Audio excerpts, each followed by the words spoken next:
Kena ben dadi wali syarat nyifati Allah sing permanen. Ketika Allah mensifati dirinya al-hadi, zat yang memberi petunjuk, maka sifat ini lazimah abadi ila yaumil. Maka apapun rusake dunya iki tetap akan ada orang baik ila yaumil. Bukan karena orang ini hebat, bukan. Wong zaman rusak kok tetap bukan. Karena Allah yang al-hadi. Sing hebat berarti Allah bukan kita. Coba kita hidup di zaman akhir. Wong wedok do katokan cekak, fitnah kayak apa? Kayak apa fitnah kita di zaman akhir? Perkara apa dadi fitnah? Jagone ra dadi menteri geger. Nak jenenge dunya. Jadi jenenge dunya, tapi tetep do saleh. Wong ibadah tambah akeh kaji lo antri. Dal kaji 36 juta. Indonesia ku antri-antri puluhan tahun. Wa qala ta'ala afa hasibtum annama khalaqnakum abatsan. Afa hasibtum mono to nyangka sira kabeh annama khalaqna mestine gawe ingsun kuwi sira kabeh tak gawe abasan khali ora ana gunane. Masa kamu ngira bahwa penciptaan kalian tuh gak ana gunane? Wa annakum lan nyangka sira kabeh. Wa annakum lan kowe nyangka sira kabeh ilena maring ingsun kowe nyangka la turjauna ora den balekno sira kabeh. Orang yang selalu berpikir bahwa dirinya itu teledor dalam hal taat, padahal Allah selalu baik pada dia. Kalau selalu berpikir gitu, mesti ya tawalladu dadi kalahirna minha sange hadil fikra fal haya wisin wa hada tafakkuru tailah mikir yazidu nambe apa tafakkur fi khaufika indal medisi rawati minallahi sange Allah taala.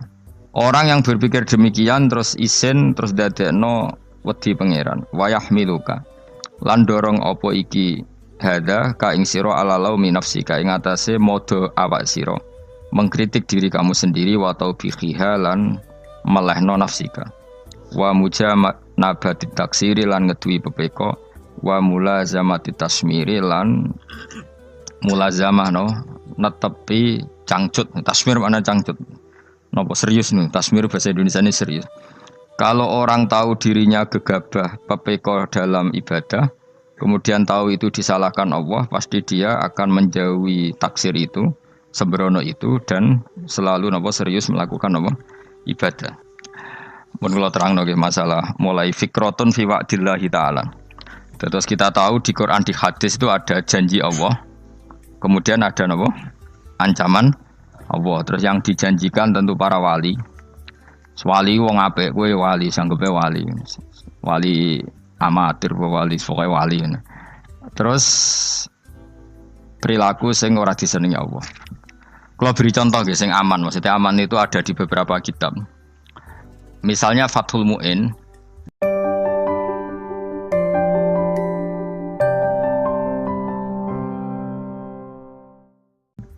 Fathul Mu'in itu kitab yang dipakai semua pesantren, kitab fikih. Itu kalau ngeritik, kamu kalau mau sholat, iku kudu ana mlayune. Mane kula nu sering gawe syariat teng santri kula, pokoke nek ape jamaah, mbok pira kadare iku ana mlayune. Guling-gilingan nak kowe iku serius. Kan yo ora lucu misalnya dipanggil kiaimu terus mlaku sewanten kan koyo wong ora peduli napa. Nah, dawuhmu itu sederhana oleh gawe contoh. Karena Allah itu mengkritik orang munafik yang kalau berangkat ke sholat itu malas-malesan. Artinya fal kasal iku min sifatil munafikin. Malas-malesan adalah sifatnya orang munafik. Jadi kena ape sholat terus sampai angop terus rokoknya tindakno sik sewantes. Nah, itu rontok. Rontok PKI, rontok munafik kenapa? Wah rontok. Mergo sifat itu sifatnya yang napa? Munafik. Wa idza qamu ila sholati qamu kusala. Kalau mereka berangkat ke sholat itu secara malas-malesan. Nah, kebalikannya orang baik itu wasari'u ila maghfirati rabbikum. Kalau ada sesuatu yang potensi menjadikan maghfirahnya Allah itu kesusu cepet-cepetan. Ngan rata-rata kiai nak melaku iku banter. Guling-gilingan nak menuju barang apik iku ketok serius. Nah kiai kok mlakune lon-lon kemungkinan nek ra di dhuwit ya ketuan. Ora pati iso ngaji jare sing anteng-anteng kuwi ana makonane, paham no? Sekali-kali nek ngaji pas marung ana tat ngaji mlayu nganti nabrak-nabrak wong. Iku insyaallah luwih keren apa? Tapi yo ngawur nganti nabrak-nabrak. Kalau cerita, jadi mulane kadang wong khusuk ora wali, Mas. Kok kowe nu angel dadi wali. Mergo nek ampe ngaji ku angop niku ora wali-wali. Mulane iki mareni terakhir iki mareni ya. Dadi Jadi tumak nina itu ada batasnya, enggak boleh tumak nina fil khairi. Kalau kebaikan kudu wasa ri'wono kesusun. Sebagian ayat kebaikan diredaksen Allah fafirru ila wa firru iku melayu. Jadi kan apa ngaji kok lonton pejama itu gak seru, kudu napa? Melayu. Ono melayune, ono unsur cepet-cepet. Mulane kadang wong anteng ra dadi wali-wali mereka kenemenen. Paham ya? Ini peringatan ke wong Solo mbek Jogja nih. Nah bab iki apik wong Madura. Tapi nak hadis la takhdhab apik wong Solo mbek Jogja. Dadi kok plus minus apa? Madura soleh lah kandhani la takhdhab itu paling abot. Aja gampang muring-muring. Paling abot. Lan kula di santri Madura kathah.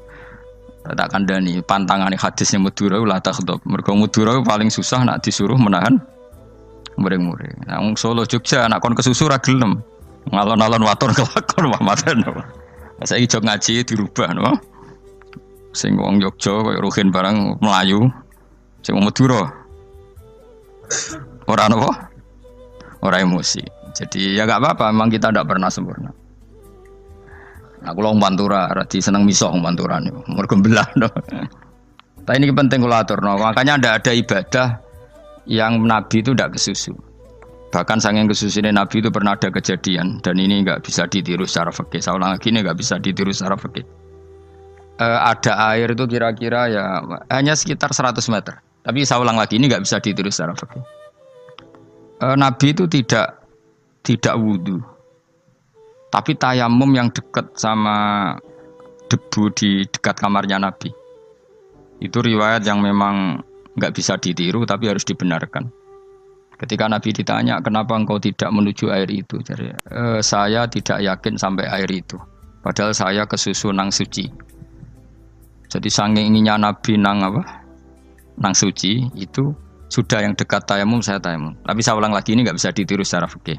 Karena kamu tidak akan hadir kayak Nabi. Makanya ini tak peringatkan, kamu kan tidak akan hadir. Meniru aku kira iso, meniru Nabi itu baru iso. Iso Gus nak nyuruh yang jajal maca kitab koyo aku nak melengkar kabeh. Jadi Nabi pernah ngalamin itu ya. Jadi itu enggak sampai 100 meter ada air. Mungkin enggak sampai 50 meter bahkan. Tapi Nabi itu pas panik. Mungkin saking hadirnya pada Allah ingin posisi suci. Itu tayamum. Ketika ditanya al-amru asra'u min dzalik. Urusan bisa lebih cepat timbang itu. Saya pernah ngalami seperti itu tapi tidak se ekstrim tayamum. Wudu pakai aqua, pakai. Jadi saya pernah di mobil, kemudian saya pas usul, mobil tak suruh berhenti terus saya wudu pakai air aqua. Padahal ya dekat masjid ya dekat. Karena kadang tadi kepanikannya orang-orang dekat Allah itu beda. Itu pokoknya butuh asro, butuh melakukan sesuatu yang cepat. Ada contoh lagi yang lebih ekstrim. Ada ulama punya baju dua, karena orang Arab kalau pakai pakaian kan celana terus sarung baru jubah. Makanya orang Arab itu biasa pakai lafaif berlapis-lapis pakaiannya. Ya pastinya pas kondisi ideal itu biasa lafaif. Ya kayak saya misalnya kan nggak pakai kaos karena orang priayi kan mesti pakai kaos baju. Cuma saya nggak pernah pakai jas dianggap nganten malah repot. Kalau disungkan, kalau jas kuatakan. Gara-gara dianggap kiai rata-rata nak ngaji kan aku jas. Karena jaluk kan nggunginya. Wah bingung, bos ngekek iku niat sakake, Gus Bak ora jas ora kelar tuku tapi ya ora ro. Niate mbok elek apik ya ora ro. Kemungkinane iku nganggep aku ora kelar tuku terus ngekeki. Itu berarti suudzon yang terlembagakan. Kemungkinane ya saking takdime wae kepengin kiai ini duwe jas. Utawa kemungkinane nih Gus Bak iku lho mau ben dikekno wong ra jelas-jelas ya. Enggak ngerti dan ndak perlu dikonfirmasi ben supaya ngamal. Lah kiai ini lagi wudu, wong Arab lagi adus ning hammam. Hammam itu pokoke dhisik kan ana pemandian umum sekarang sama lah di. Pas di pemandian umum itu beliau ditunggoni santri nih, mulai dulu ya memang ada adat ya kalau kadang kiai tindak itu di daerah santri nih. Aku ora gem daerah Mustofa, lah mlakune gede malah lara kabeh. Jane bandara iku sing roh terminal A1 ya aku, ndekne tiket ya aku lho derekno malah aku sing derekno akhirnya. Sembrono. Seloro kabeh diten. Opo ora ro. Swarga ya ora ro, dene sampeyan nak tuntun ya ora ro. Singkat cerita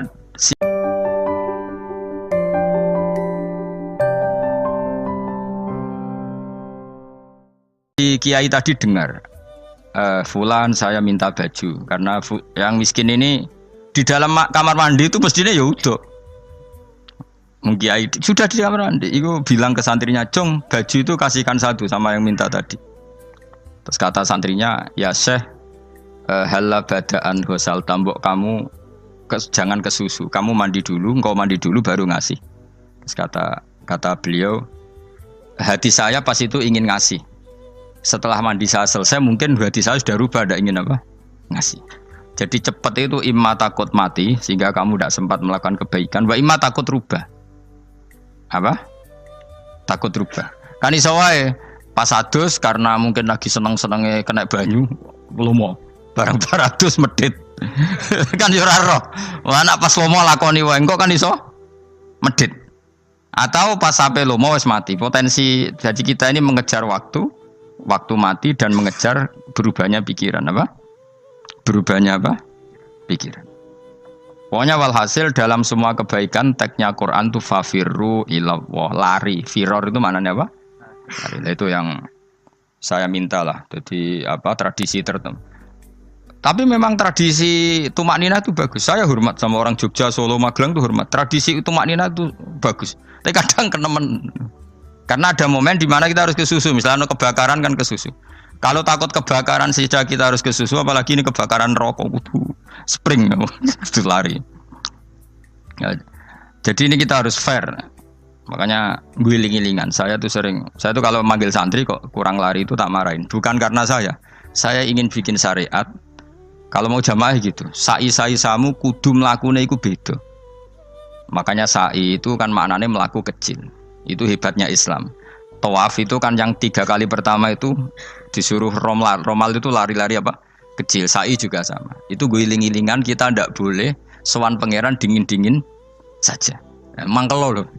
Cara pangeran terus ana wong tawaf mlaku mbek angop terus santai. Iku bangune apa ibadah? Kangen aku ta ora kok saenake dhewe. Nek melayu kan seru. Apa? Senajan tau ketemu pangeran Gusti paringi sugih wis ngono lah pokoke. Ya ora kurang ajar melayu ku susu jebule njaluk ya apa? Sugih. Ya eling-eling ya. Jadi ini kula suwun lah.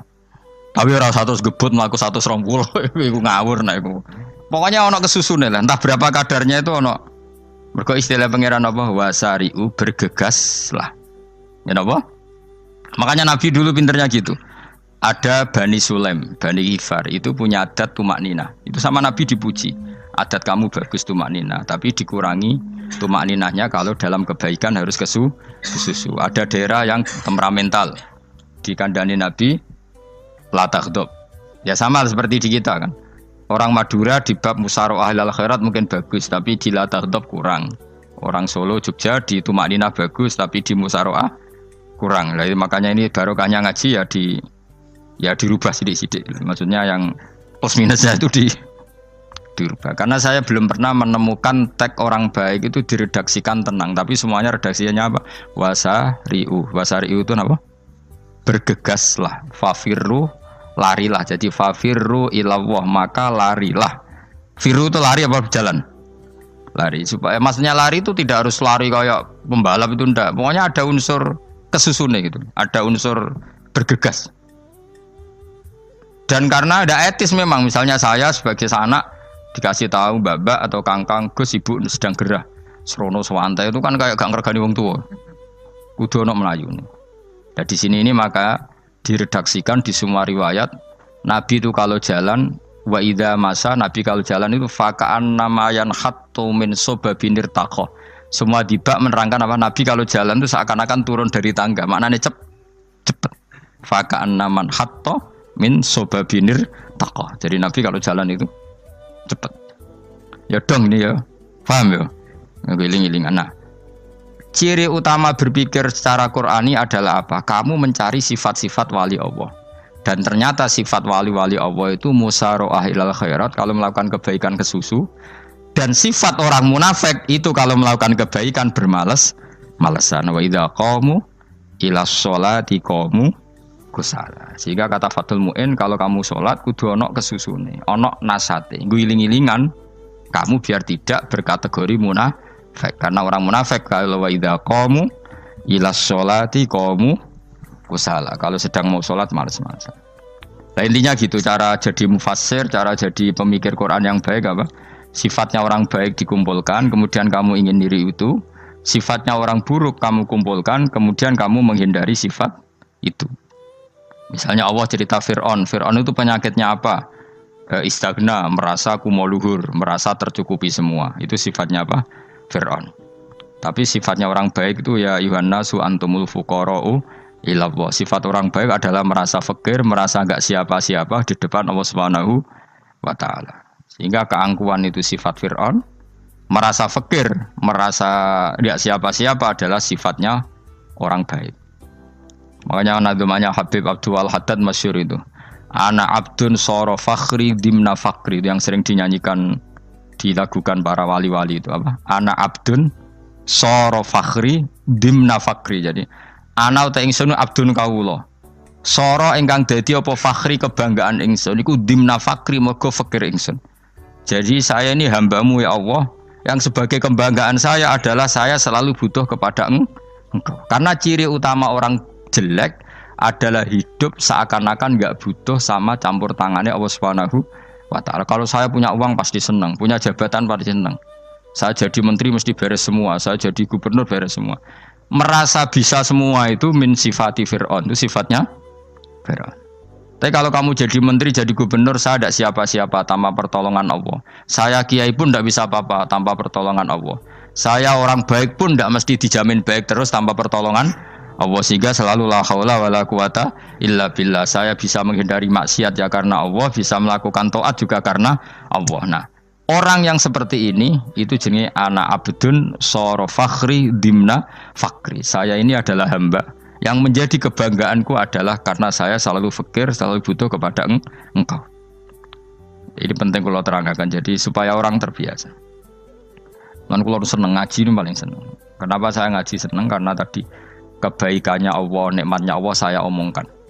Sehingga dengar orang banyak bahwa Allah itu baik, Allah itu zat yang kita tuju, Allahus Somad.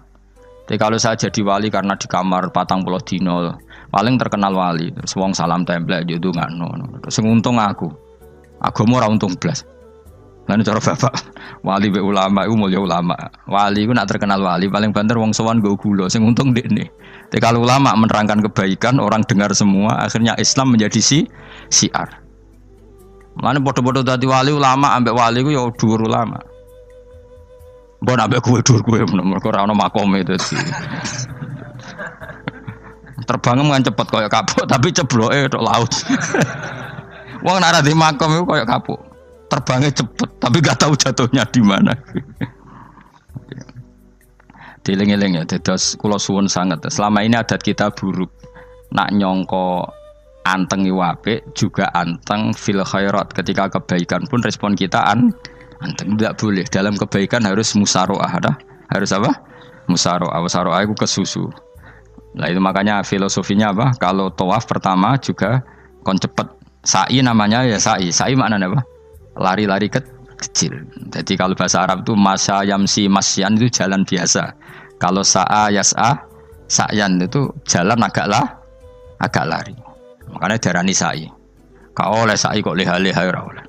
Tapi aja terus numpak skuter balapan yo aja. Mulai bingung mbek wong saiki.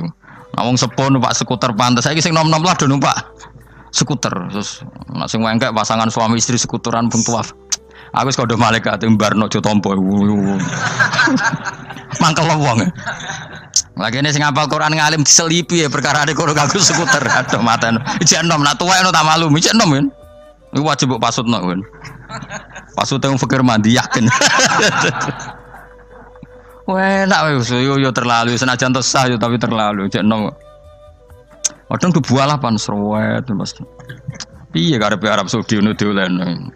Cara kula penguasa Arab sing tuwek tok meh mati tak oleh sing nom-nom tutuki ngono. Tapi yo pancen yo sanak saya sah sekedar sah. Tapi terlalu. Mosok sowan pangeran nganggo skuter muter. Aduh. Nah, sembrono. Yo aja lakoni ku awas kowe. Kecuali kowe tuwek meh mati wis ngono. Tuwek tok ora meh mati yo aja. Aneh-aneh. Ya maksudnya kesusu orang ngono iku. Tok budi wae. Wa minha anta tafakkara nggih. Eling-eling nggih wae nggih napa sifatnya orang baik yang di Quran itu kita pelajari lalu kita tiru. Misalnya sifatnya orang baik termasuk apa itu ala inna auliya Allahi la khaufun alaihim wa lahum tidak pernah punya rasa takut, rasa gelisah, itu harus kita tiru. Karena kalau kita punya rasa gelisah itu biasanya lama-lama gak ridho mbek kodok qadar. Itu kudu ceria. Lho kula nu sebagai manusia sering susah. Tapi saya paksa, susah itu saya hilangkan. Karena kalau saya rasakan susah terus, lama-lama saya agak ridho mbek kodok qadar. Makanya saya paksa, seneng tak paksa. Sesuai kulino. Nganti kula sakniki ra iso susah. Di murid kowe ra jelas ora iso susah. Saking apa? Nah kiai kan susah. Aku di murid wae Gus, tuwa iki tok ora ora jelas. Goblok cara aku kiai ngono. Ora usah ngono.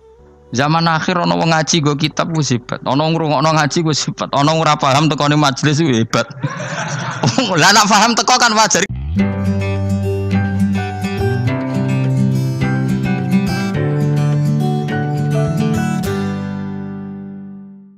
Gak paham kok teko kan luar biasa. Nak ono penikmat ngaji paham biasa. Ini gak paham kok teko. Wae guyu iso. Guyu hebat itu, hebat. Nak ono menteri dilantik guyu wajar. Ora menteri ra kok guyu. Iku kemungkinane loro, saking waline saking gedenge iku semua. Pokoke seneng ibadah. Mergo sifate wali iku la khaufun alaihim walam, tidak ada rasa takut, tidak ada rasa susah. Loh, kalau sebagai manusia kadang ya khawatir. So anakku nasib piye, putuku nasib piye. Tapi aku anggereling, saya ada ya karena Allah. Dan saya punya rezeki karena Allah. Orang lain di sana banyak orang kaya, padahal gak anakku. Berarti yang menciptakan kaya itu tidak saya. Buktinya orang lain yang gak anak kita kaya banyak, sukses banyak. Kenapa kita menjadi seakan-akan pelaku sejarah? Kadang orang kan berpikir, anakku nara tak tinggali warisan, gue piye. Padahal banyak orang tidak punya warisan ya kaya. Karena kita tidak siapa-siapa. Di depan aturan Allah kita tidak siapa-siapa. Nah ketika rahmat Allah tidak terbatas ya sudah anak putuku ya tetap pangerane Allah. Engkau cicit-cicitku pangerane Allah. Selama pangerane Allah, Allah itu al-kafi, zat yang mencukupi. Allah ar-razik, zat yang memberi rizki. Kenapa agama ini tidak bisa mati? Karena Allah itu al-hadi. Saya kalau baca Asmaul Husna itu sampai nangis. Aku ramakomi. Carane ngene tak warai sithik iku niru. Peksa nek iso niru peksa. Allah itu kalau punya sifat itu namanya sifatun lazimatun, sifat yang berkelanjutan dan permanen. Karena Allah itu al-baqi, zat sing baqo, sing terus menerus. Ketika Allah mensifati dirinya ar-razik, zat yang memberi rizki, maka mulai Nabi Adam sampai kiamat orang akan dapat rizki. Karena yang punya sifat itu Allah, bukan menteri keuangan. Ketika Allah mensifati dirinya al-hadi yang memberi petunjuk, maka agama ini pernah ditinggal akramun nas, khairun nas itu Rasulullah. Pernah ditinggal sahabat khairul qurun.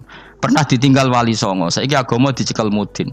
Katakan dicekel kemenak sing ngurusi agama mergo digaji. Dicekel mubalek sing ngomong buanter agama mergo disalami template. Tetep mlaku. Padahal sing nggawa ora ono sing ideal. Utawa dicekel wong ikhlas ngene iki, tapi ya ngene-ngene iki wae. Tapi agama tetap jalan karena Allah al-hadi yang memberi petunjuk itu Allah. Jika apapun kasusnya dunia ini agama tetap jalan. Fa inna wa ta'ala wasafa dzatahu bi annahu al-hadi, karena Allah mensifati dirinya saya ini al-hadi, penunjuk jalan. Jika di Amerika ada orang hidayah, di Hollywood ada, di Bali itu punya banyak santri. Orang Bali iso maca muin khusyuk era karo orang Bali bedina ora wong utuh.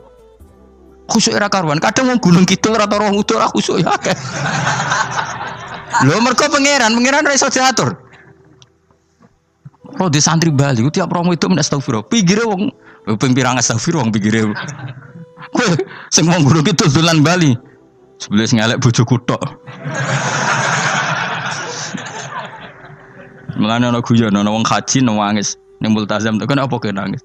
Dekne ning Gunung Kidul kan rata ora wong ayu bareng ning kono, wong Pakistan, wong Turki ayu dekne nangis jebule sing elek bojoku tok. Langsung kowe kan nangis dosamu dul jebule. Jebule gak nangis dosane nyesal dekne. Ngomong iku dibenero tangga-tangga ning kanjen kabeh wong Indonesia, sayu-ayu ning Indonesia ndak nganti sepiro. Jebule sing elek wong Indonesia tok. Lho malah sak Indonesia ndak kepelek kabeh. Ra wong Turki, ra wong Uzbek kan wayu-ayu. Sing wedok akhire krungu. Kabeh yo ganteng sing elek yo kowe tok. Enak darane sing elek sing wedok. Memang samu sing elek sing wedok tok sing lanang yo. Elek. Enak. Makanya haji itu pangeran ngeling nang haji apa? Faman farada fihinnal hajja fala rafatha wala fusuqa wala jidala fil hajj. Haji nya ibadah sing didesain pangeran ku aneh. Wong ibadah iku kon khusyuk. Ning haji lanang wedok mesti kumpul. Sak soleh-soleh wong mesti kumpul. Karena harus ke Ka'bah. Tawaf ifadah itu wajib bagi lelaki dan perempuan. Akhirnya tawaf itu kumpul lanang wedok. Ora ana ibadah sing gelem ra gelem kumpul kaya haji. Nah salat kan kadang jadi kayak satir. Nah, ya sholat kan partai-partainan. Nah, model sitoke wong wedok kok guri sing lanang kok ngarep. Ana sing model samping. Hadise aja mbok takokno, hadise kebutuhan niku mau. Aneh-aneh sebelum salate sampai takokno. Mana ada hadisnya perempuan di samping? Zaman Nabi itu di belakang. Sing jare sing sitoke. Mana ada dalil kalau Nabi mewajibkan? Kan Nabi hanya melakukan, tidak mengatakan harus. Baru saya bantah-bantahan padha ngangguri ra bar. Kula sering takoki, "Nak cara jenengan sebuti Gusa, aku ora pangeran, aku ngukumi ora ono gunane." Engko jangan-jangan aku fanatik jebule pangeran ra apa-apa.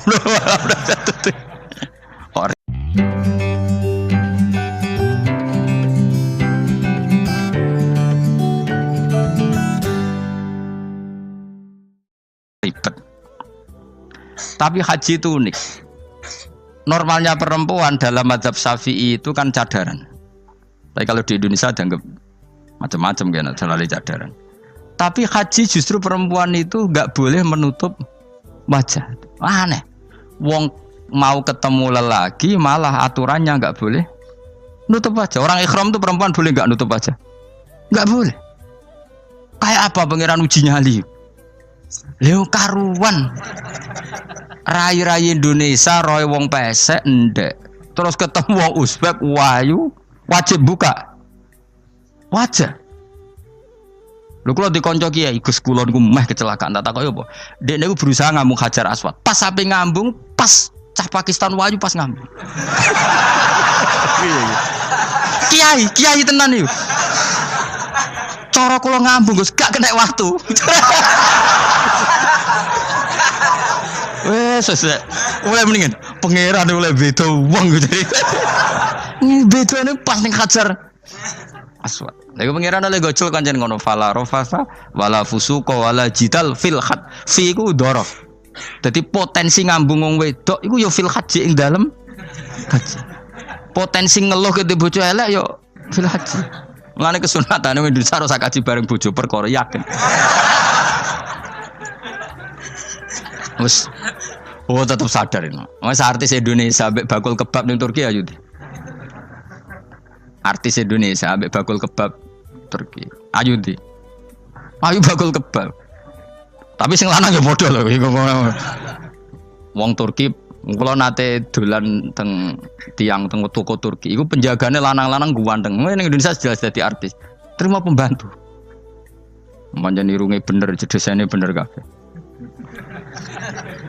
Lah tapi kena ning Gunung Kidul kan rombong Gunung Kidul iki masalahnya kayak kaji. Mulane terus do nangis tak takoki masa aku wedi pangeran jebule ngenes. Jadi pangeran ku unik, beda wong ku unik. Wong haji ku ibadah sakral, justru perempuan itu wajib buka wajah. Ya wis aneh. Wis pangeran ngono kersane. Mulane faman faradu fi innal hajja fala rafatha wala fusuqa wala jidala fil hajj. Syarat haji ku nak kemen ditampa jangan melakukan kefasikan fil haji saat di dalam haji. Yo mau. Lha wong tawaf kok dadi sitok. Lho kula ndek kanca, wong iki kiai pas haji kula haji plus. Niku nangis tak takoki kenging napa jenengan nangis. Aku rong tau Gus salat gurunge boko wong wedok. Sak urip-uripku ya Masjid Haram. Kula niku wong elek apa piye Gus salat tu ning gurine. Kan lanang wedok dadi sitok nek kredit. Nak mumrah mungkin rapati kredit. Nak musim haji kan kadang nak sujud ya pas ning boko wong wedok. Kadang ya pas ayu. Pas elek rapati ngelo. Nangis wong iki. Piye gitu. Wes kredit kalau pas haji. Kenapa kok itu terjadi? Kok enggak terjadi gimana? Semuanya itu wajib tawaf. Lanang wedok wajib tawaf dan Ka'bah ning tengah. Mau apa coba? Kadang sedurunge tawaf salat, bar tawaf salat tetep akhirnya kan kredit. Polisi kurang apa nertibkan lanang wedok dipisahno ora iso tetep. Pemene kena wong Syiah lanang wedok dadi suwitok sak rombongan niku 4.000 2.000. Askare sing kegiles.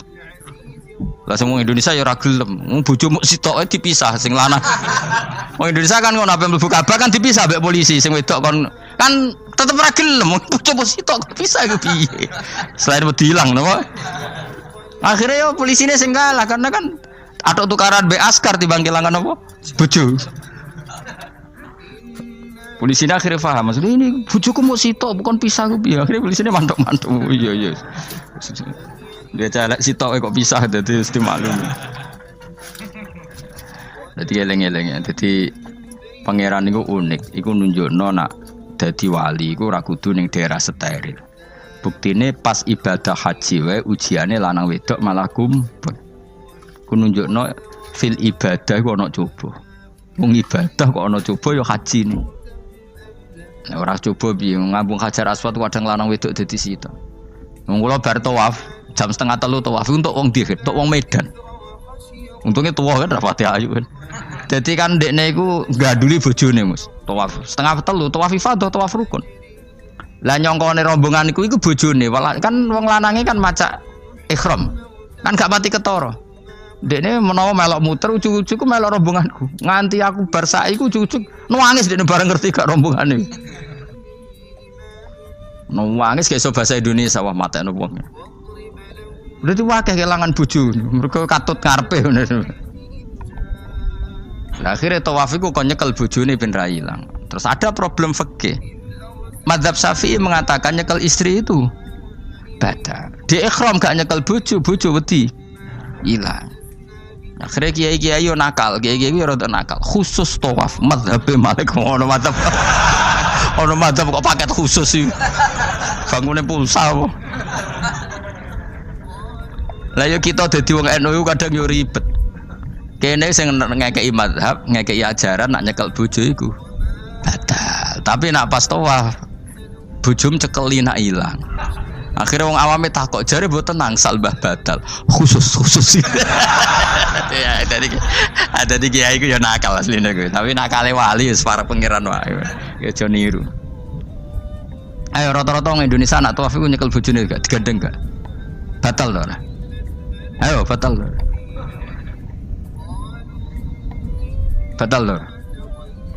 Cara mazhab Syafi'i kan batal. Akhirnya jadi intikal mazhab. Semboh iso intikal pakete apa? Dadi tawaf tok kok nang Indonesia balik neh. Wis repot. Mane wong ora usah gedeng kubu sebelah darane nyekel bojo ora batal. Iku mbok gedhingi kaya apa kowe engko nak tawaf iku anut mazhab iku. Mane ngaji ku sing luas. Kaya aku lho dadi wong alim keren. Maksudnya iku roh mazhab ya ora bingung. Mbok saking dableke, mbok saking alime ora roh. Mane sampe Gus Jatimun anggo celek wes mesti Gus Bak repot kabeh sak. Aku sak uni-unimu kono. Kok wong nek dadi wong alim pancen bingung. Bingunge iku piye ya? Misale kowe fanatik nyekel bojo batal, kok ujung-ujungnya nek pas haji tawaf kita sarankan semuanya memegang istri masing. Jadi bang nyekel bojone wong sampe nyekel. Gak umumnya wong Indonesia anak kaji nyekel bojone gak umumnya. Sing kaji tahu berduaan, sing engkek-engkek kan kaji berduaan. Umumnya dicekeli bojone. Padahal cara fikih batal gak? Batal. Ya, tapi ra nyekel kan yo ilang yo resiko kan. Utama nyekel wong Pakistan terus lali. Wong wedok ayu kan sing tertarik nulung kan akeh. Mulane serepot-repot. Tapi gini ya, saya pastikan mazhab Syafi'i itu ya ada benarnya meskipun kita ada ijma. Artinya ada ijma itu banyak ulama yang mengatakan yang membatalkan itu ya jima. Ibnu Abbas mengatakan awla mastumun nisa itu maknanya apa? Jima. Kalau sekedar megang tidak apa? Batal. Dan itu diikuti Muhammadiyah sebagian firqah dalam Islam. Makanya ora usah gedhe teman-teman. Tapi kita juga kita semua pasti Syafi'i.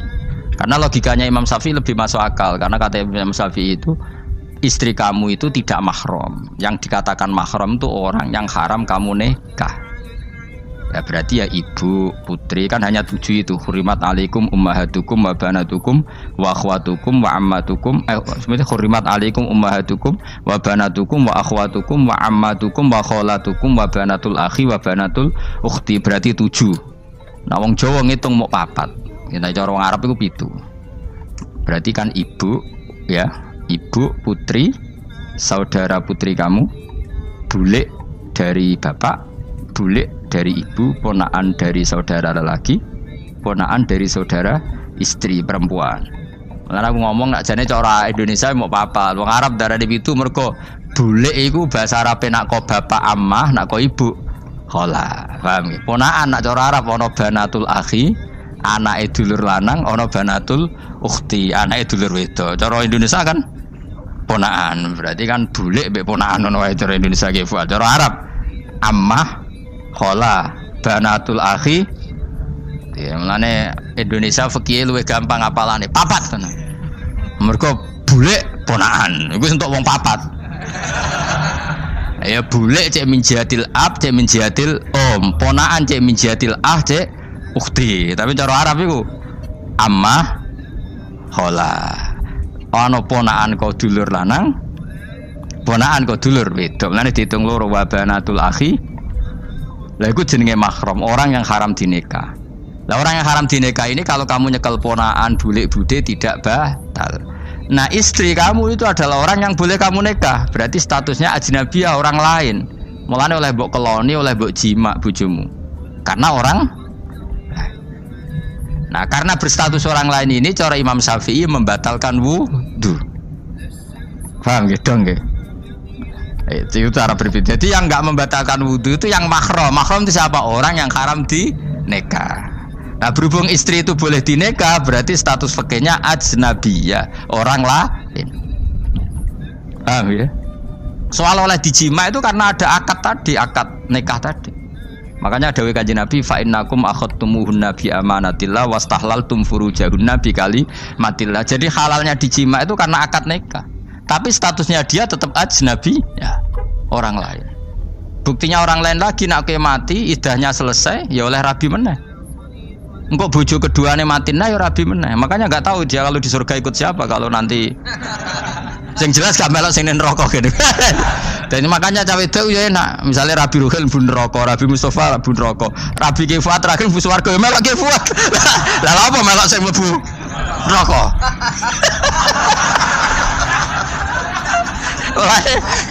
Wong wedok iki sapa opportune sapa? Takoki pangeran, ki bojone sapa? Sing nang swarga sinten Gusti? Lha kok Fuad nggih niku mawon. Dhewe wedok ya ana enake kok karek milih kok siapa. Engko nek swargane beda kelas yo milih sing dhuwur. Ya dadi wong wedok ya ana enake. Nah, tapi kita sebagai wong alim iku nek ditakoki, Gus kalau saya haji gimana? Sebujum cekeli wae. Pas tawaf iku intikal madhab. Jadi kita ini unik. Fatwa intikal madhab khusus tawaf. Ngono intikal khusus itu ya nama wong Indonesia. Makanya alhamdulillah kita ini ditugani wong alim-alim. Sampai intikal madhab saja kita punya referensinya. Terus ada lagi madhab Syafi'i yang agak ringan. Begini, aula mastumun nisa itu kan khitab pada subjek itu. Saya ulang lagi ya. Ada yang mengatakan aula mastumun nisa khitab pada subjek, pada pelaku. Allah tidak membicarakan objek. Itu kan urutannya ayat kan gini, wahai orang-orang yang beriman, jika kamu pelaku, ya jika kamu dari kamar mandi atau nguyuh ngising, maka wudu kamu batal. Oke, berarti kamu pelaku kan? Pelaku nguyuh dan pelaku ngising. Atau kamu memegang perempuan. Allah kan hanya cerita kamu, maka yang batal ya pemegangnya, bukan yang dipegang. Misalnya gini, saya bilang kamu, "Hen kowe aja ngambung cawe wedok ayu." Ketika Ruhin ngambung, sing dosa sing ngambung apa sing diambung?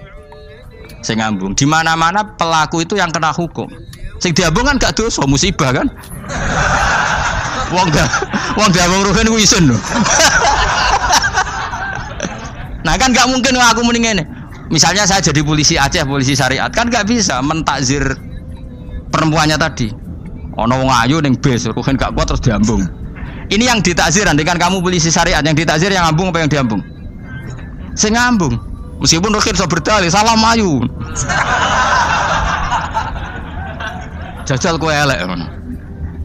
Di mana-mana hukum itu hanya kena pelaku. Sehingga ada ulama yang berpendapat yang batal itu yang memegang, bukan yang dipegang. Sehingga dalam konteks kamu tawaf, kok disentuh perempuan, berarti yang menyentuh batal, kamu tidak. Atau kamu menyentuh perempuan, kamunya batal, yang disentuh. Maka ada ulama mengatakan aula masumun nisa wa hadzal khitab muwajjahun lil lamis, yang memegang, bukan yang dipegang. Karena tren hukum kan pasti yang kena hukum itu yang pelakunya, bukan objek. Paham ya? Tapi kita sudah kadung Syafi'i, objeknya dibatalkan, subjeknya dibatalkan. Karena ya pikiran Imam Syafi'i ingin wong dabung ruhin, iku regane jatuh gak? Kira-kira misalnya cocok ra cocok tetap jatuh. Artinya objek itu tetap kena efek, apa? Wis cocok ra cocok kan kenapa? Wis ngene misalnya gini. Ruhin wong hipersek, wong wis pokoke hiper. Terus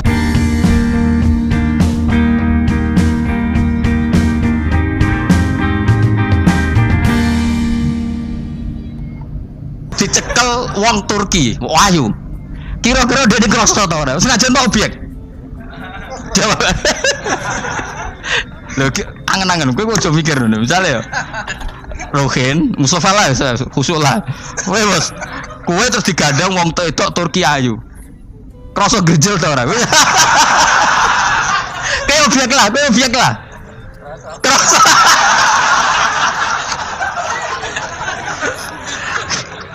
Maka karena tadi, makanya pikirnya Imam Syafi'i listiroki hima fil ladza. Meskipun objek pun kan ada rasanya. Oh, mesti udah setuju toh? Ngonjen uteke do mesum. Ya oke, coba nang elek kan. Misale terus kowe diambung wong Pakistan wayu. Kroso gak? Oh, elek selawat urip.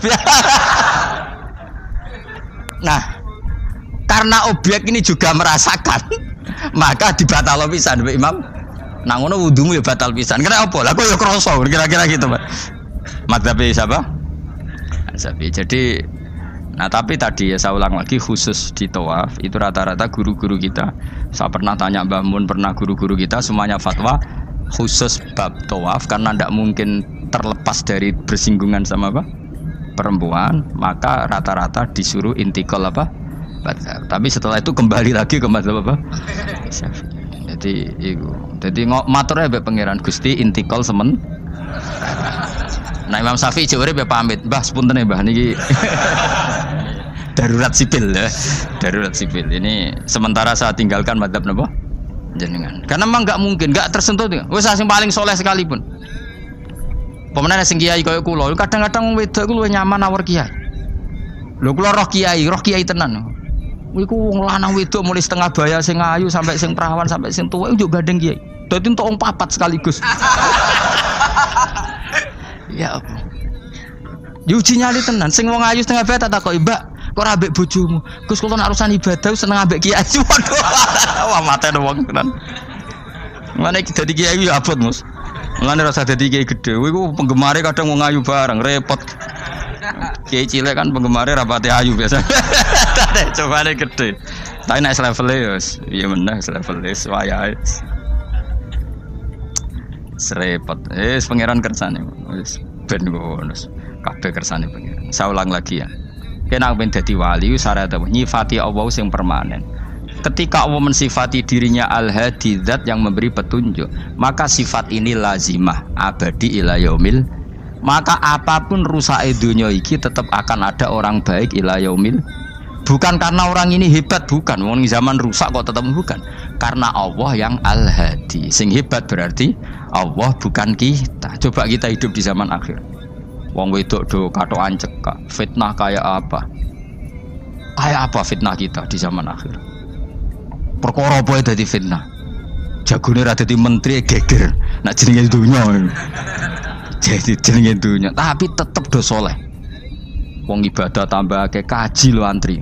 Dal kaji 36 juta. Indonesia ku antri-antri puluhan tahun. Saking hobinya ibadah. Orang kembali lho ndak antri. Dal akeh wong udo. Ke Ka'bah lho watu kotak. Antri. Mulane banggalah jadi warga Indonesia. Bali lho, wong Bali ora akeh wong udo. Wong moro Bali antri to ora? Ora, setiap saat iso ning Bali kowe. Ape ro Ka'bah kotak antri. Berarti antusiasme wong ning Ka'bah ning Bali dhuwur ndi? Dhuwur Ka'bah. Berarti Indonesia antusias ning ibadah mbek wisata dhuwur ndi? Keren kan wong Indonesia. Kowe raine ngene-ngene lah. Yo moro Bali ora antri, gak menarik, cek menarik. Wes ngono ora watu kotak iku paham ra paham yo nangis.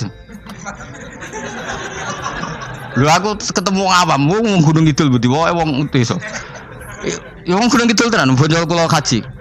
Iku rumangsaku nyeblaki Ka'bah iku wiridan to muni ngene iki Fat. Ini kisah nyata. Ba Ka'bah mulai cilik aku madhep kuwi lagi ketemu iki. Rumangsaku wiridan. Bah Ka'bah tuh. Mulai cilik aku sholat tuh madhep kowe lagi ketemu iki. Batin ki wiridan opo ten. Iku mesti dikenang mbek Ka'bah. Jadi lagi ngalami mulane aku iku seneng mbek Gunung Kidul karena termasuk wiridan terbaik menurut saya. Bah Ka'bah jadi mulai dulu saya sholat tuh madhep kamu kok baru ketemu ini. Jadi itu kuwabluk. Akhirnya sing bingung sebagai wong alim Ka'bah iku mulatoh bitib Ka'bah iku dikloyoi minyak. Lagi bayar dam ora dul dong ini malah. Kowe sing kenaan kangen kene sing kepikiran fikih. Mergo ora oleh kena minyak. Mulan dadi kiai wabot. Aku sing beberapa Gusti khusus niki pokoknya bebas no Gusti. Lah nek tak wajib no bayar dam mesti kecewa kan? Oh kecewa yakin. Nyekel Ka'bah ora oleh iki ajaran apa malah repot ya. Semeneng ae. Pokoke ngene iki Fat, atok ngrayu pangeran, yakin timbang ngrayu manusa atok ngrayu pangeran. Kula donga ya Allah maklumi kiai kamu ini, maklumi ulama engkau ini ya Allah untuk tidak fatwa secara jelas. Karena saya hidup di zaman yang tidak jelas. Jadi kula niku dikandani guru kula, jare Mbah Mun ngene lho, atok ngerayu pangeran, timbang ngerayu manusa iku atok ngerayu pangeran. Ketoke aku ketemu pangeran luwih siap. Hak, iku matem nyekel Ka'bah minyakan kok ora bayar dam. Supaya yakin jenengan apian. Timbang dadani wong iki wangel. Lho kangen nyekel kok ora oleh, misale takoki ngono pusing kok. Kangen nyekel kok ora oleh. Tapi niku minyakan belah ku ora roh, ora merabok kandhani, malah panjang kan. Sadok meneng ae. Adok meneng ae ngerayu pangeran wis. Kula bolak-balik. Banyak kesalahan yang kamu lakukan. Aku yang ngerti kelakuan mengaji kadang oleh hiburan, kadang macam. Adok ngerayu pangeran. Gusti maklumi pun zaman akhir. Timbang urusan mbek kowe ada urusan mbek pangeran. Luwih rileks. Mulai ada ulama namanya Sufyan Ats-Tsauri ditanya, "Fa wa ma waditu anna walidayya hasabani." Saya tidak suka andaikan orang tua saya nanti yang menghisap saya. Kenapa? Wong tuaku cek kadang ngamuk be aku. Tapi tak dihisap pangeran oke. Pangeran itu arham, lebih kasih saya. Saya ini termasuk orang dekat Allah baru kayak Imanul Arab. Saya itu sering baca hadis dan saya yang tiru itu Imanul Arab. Iman yang Gunung Kidul, wong Jogja, wong Madura, pokoknya Imanul Arab. Karena lebih vulgar, lebih ngawur. Dan ngawurnya ini nak ikhlas, itu pangeran tertarik. Tapi ikhlas syaratnya. Syaratnya apa? Ono wong desa iku takok Kanjeng Nabi ngene. Iki kena mbok tiru kan. Tak ijazah iki wis. Khusus wong kriting. Kira kriting takok sing kriting. Pokoke ijazah ini legal untuk yang kriting. Yang enggak kriting minta yang kriting. Aja langsung aku muter sing kriting. Ya Rasulullah nanti yang ngisap saya itu siapa? Yang ngisap yang menghisap amal itu siapa? Allah. Baguslah kalau gitu. Kanjeng Nabi kok kaget. Saiki kok baguslah Gusti gitu. Kenapa aja? Selama ini kenangan saya sama Allah itu baik-baik saja. Aku wong desa ya tetap dikeimangan. Padahal aku ora pinter golek rezeki. Aku ya tetap urip. Padahal ora tau tuku nyawa. Pokoknya baguslah Gusti Nabi kalau yang hisab Allah. Selama ini kenangan saya sama Allah itu baik-baik saja. Terjadi dawuh Nabi, kalau kamu ingin melihat orang yang ahli jannah itu lo gigi itu cara. Pokoknya carane seneng pangeran sawur-awuran tapi ya baguslah. Dia pernah tanya lagi, ya Rasulullah apakah Tuhan itu pernah senyum, pernah tertawa? Ya pernah kata Nabi. Tapi tidak usah kamu angen-angen. Terus kata wong desa tadi, lan na'dima min rabbin yadhak khairan. Kalau Allah pernah tertawa, pasti orang yang bisa tertawa itu kebaikannya banyak. Sing radi kebaikan wong sing gremeng terus. Jadi intinya dia nyifati Allah itu sesuai versinya sendiri. Tapi Nabi kadang seneng perkarane mau. Bagus lah kalau ngisap Allah. Kenapa jadi? Kenangan Allah sama saya selama ini baik-baik saja. Mesti dene ngrasa wong desa ya mangan, jadi mripat loro, ya irung, ya pokoke dekne gampang syukur. Wong aku ora iso ge mripat ya dikai mripat. Aku ora iso di tangan ya dikai tangan. Jadi kadang wong desa iku cara iman lebih. Lho elemen iman kurang ajar. Imane wong kota iku kadang saene dhewe. Syukur ngenteni diangkat dadi menteri, dadi pejabat. Kaya kowe ini syukur ngenteni kreditem lunas kan keribetan. Wong desa gak. Kenapa kamu mengatakan Allah baik? Ya Rasulullah aku ora tau kepen di mripat ya dikai di mripat. Ora kepengin di tangan ya dikai. Selama ini baik-baik saja. Jadi dia ngukur peparing nggak meripat tangan orang jabatan gak cocok kok ambil iman yang bedui ini tangan kan ngaku kadung tuh meripat juga kadung dibang bayang lo jadi merenti kan repot bayang lo ngalim mungkin tambah repot meneh jadi apa ya makanya Rasulullah itu kadang suka sama wong desa itu Nabi ngendikan aksaru ahlil jannah albulu aki-aki berdua swarga itu albulu wong goblok lu gampang syukur. Cari bangun kalau cek yang ditan. Aku kadang iri habis wong goblok. Tahu bangun zaman masih kiai anyaran. Itu rombongan wali. Neng tanjakan bisa macet. Iku bangun karena orang pengalaman wedi nak rime blong piye. Iku ngerti tuh nangis. Pas macet di handrem itu tuh nangis. Semangat jajan teman jajan santai. Kita kok ibu belakang kok santai. Kita nak gludung piye. Pun dipikir super bah.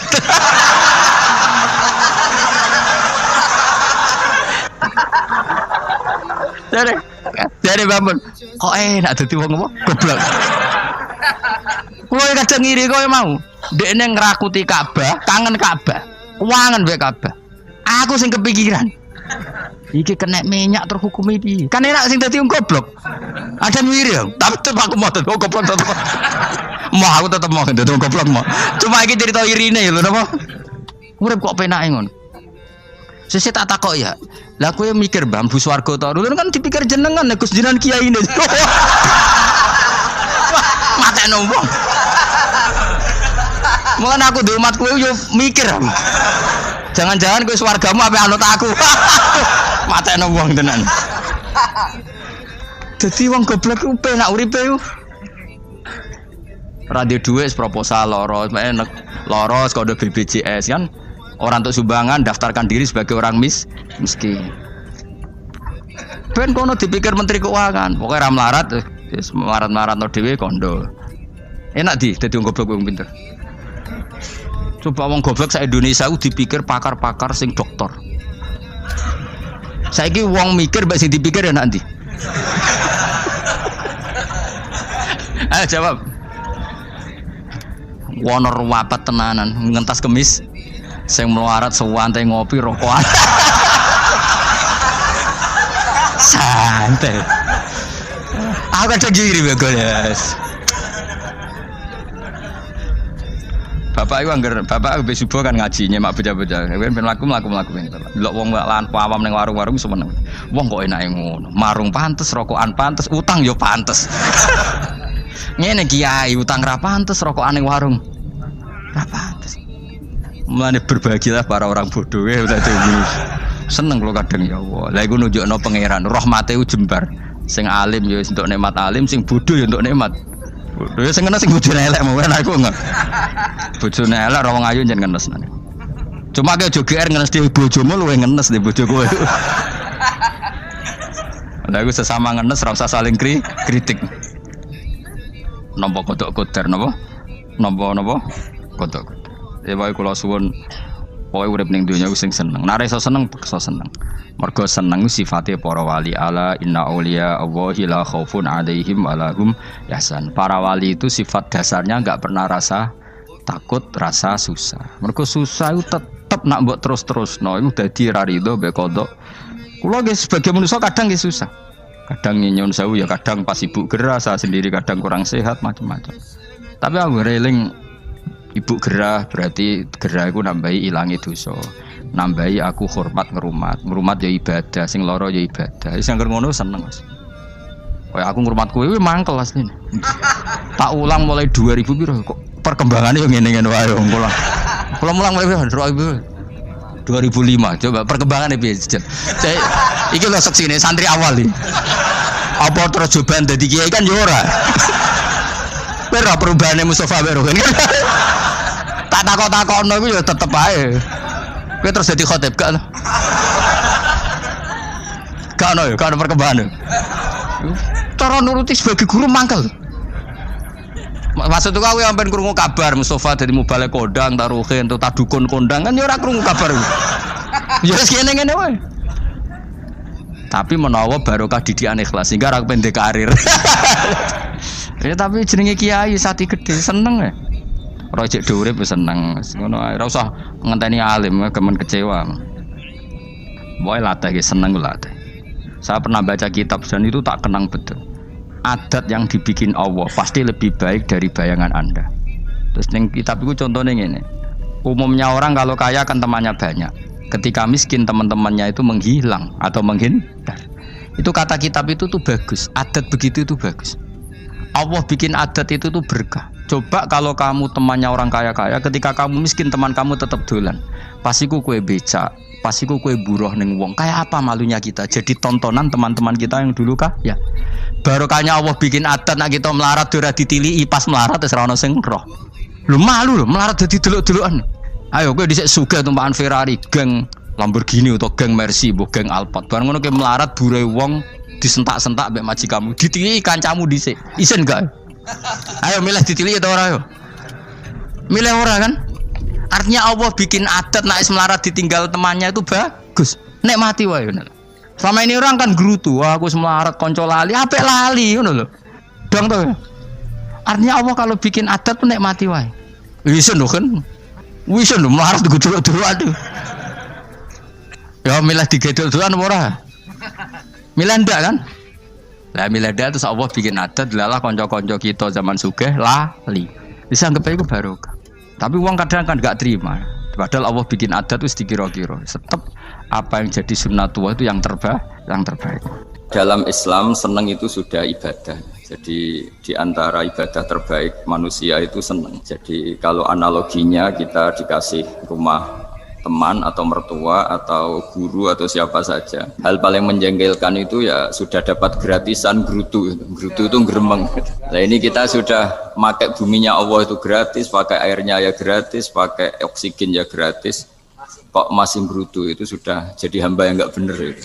Jadi bayangkan kalau kita pakai oksigen bayar, pakai buminya bayar, pakai airnya bayar semua, kayaknya kita tidak mampu membayar. Dan kita sama Allah hanya disuruh ikrar, disuruh sujud.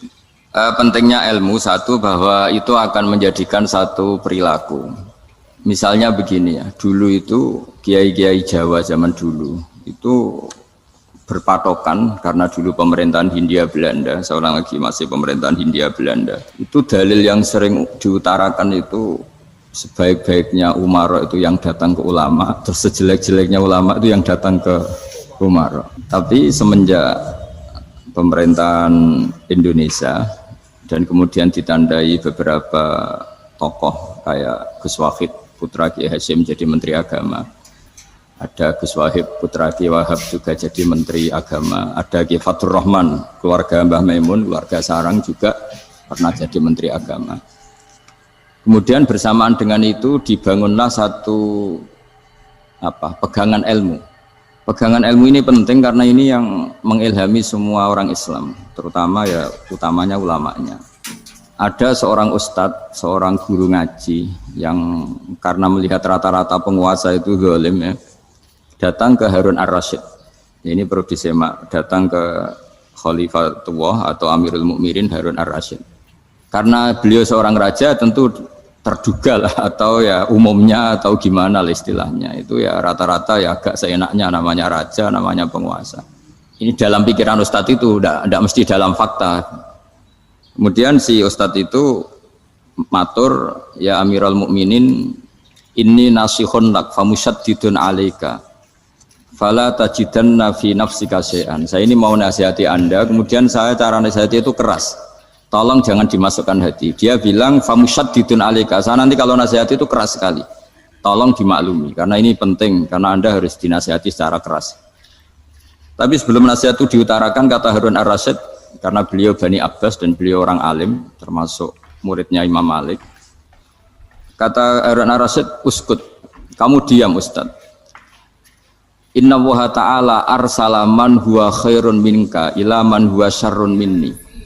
Wa ma'adzalika yaqulu Allahu ta'ala faqula lahu qawlan layyinan la'allahu yatadzakkaru aw yakhsha.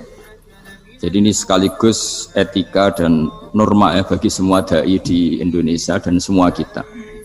Wahai Ustadz, kamu diam. Allah Ta'ala itu ngutus orang yang lebih baik ketimbang kamu, yaitu Nabi Musa, ke orang yang lebih jelek ketimbang saya, yaitu ke Fir'aun.